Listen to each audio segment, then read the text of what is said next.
We can talk to Dr. Alan Mendoza, Executive Director of the counter-terrorism think tank, I should say, the Henry Jackson Society. Good afternoon to you. Good afternoon. Has there been any acceptance of responsibility? Not as of yet, and it's an interesting point that nobody's claimed responsibility for the attack. Normally, Islamic State or its affiliates do so quite quickly. That said, we are still in the day after, essentially. It's perfectly possible that a message has gone out, hasn't quite been received, and we're going to wait to see, obviously, who has done this. That's one possibility. There are also, of course, domestic possibilities in Turkey, although I understand the Turkish authorities have ruled those out. It reveals again just how soft a target an airport lounge can be, an airport arrivals lounge can be. Well, yes, but of course, let's not forget, many other targets are similarly soft. Airports are often chosen by Islamic State terrorists because, of course, of what they symbolise. They symbolise internationalism, the ability of people to move between places, and of course, there's a lot of fear around airports in a different way to, say, a shop or a restaurant. You could argue, for example, a shopping centre would be just as soft a target, a concert hall, a stadium. All these places have similar sort of approaches. But you see, it's kind of very difficult to defend against men arriving with lots of guns, as happened, and suicide belts willing to blow themselves up. And as you say, if they do want to hit as many nations as possible, an international departure or arrivals lounge at an airport will be the place to go. Stay with us, Dr. Mendoza. We've got Hannah Lucinda Smith back, a reporter at the Times. We had a problem with her line a moment ago. You went to the airport last night, Hannah. Tell me what you found.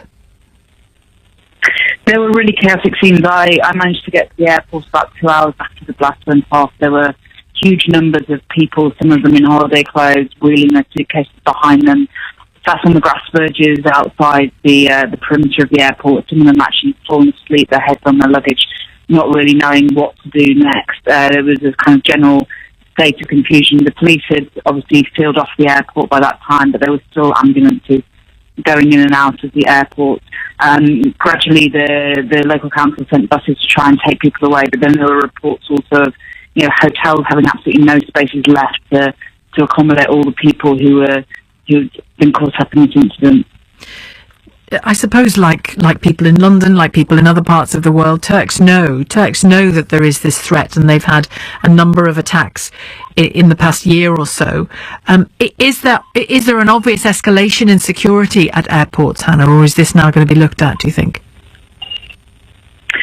Well, the security at Turkish airports has always been higher than the security that you generally see at European airports. What you see at Turkish airports is an extra security check right by the front doors. So before you even get into the check-in hall, you have to put your bags through an X-ray machine and you have to go through a body scanner. In the last 6 months, the security has been stepped up even more. So quite often there are checks on cars at the entrances and sort of car park and taxi ranks.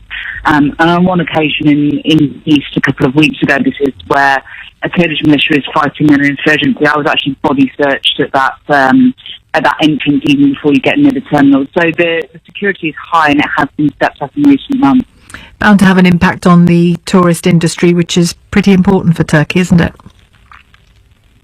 Absolutely. I mean, the tourist industry is already reeling this year. We had the impact of the diplomatic crisis between Turkey and Russia. Turkey shot down a Russian fighter jet last November, and as a result of that, the Kremlin called off trade ties and warned Russian tourists not to go to Turkey. So really, the tourist resorts are already suffering incredibly. I think this is going to just be an extra blow for them at a time when they really don't need that. Thank you, Hannah. Hannah Lucinda Smith. Dr. Alan Mendoza is still with us, the Executive Director of the Henry Jackson Society, a counter-terrorism think tank. We don't yet know who's admitted responsibility or who's claiming responsibility for this. If it is Islamic State, again, it points to whatever is happening in Fallujah, whatever small or even significant victories on the ground inside Iraq or Syria that the coalition countries are having. This is an organisation that intends to spread and has successfully spread satellites of itself around the world. Oh, absolutely. And ironically, as the space they have to operate in is constricted in Iraq and Syria, they will increasingly throw everything they have into causing chaos overseas. It'll be like the death throes of the organisation, but also, as you stated, the possibility of it living on beyond its collapse in its heartlands. What about this Turkey-EU deal that's been made over migrants? I mean, it's a very, very controversial international policy. Might that have anything to do with this? Well, I don't think that's a cause of any terrorism sort of strike by ISIS. I mean, it's more likely to do with the anniversary of the caliphate that was recently sort of celebrated by them over the weekend, and the promise that there'd be attacks linked to that. But the truth is, they don't need any excuse to attack us. They hate those in the West. They hate people who, of course, dislike their very radical version of Islam, and they will do whatever they can to try and disrupt our lives and make that miserable. Thank you very much indeed, Dr. Alan Mendoza from the counter-terrorism think tank, the Henry Jackson Society.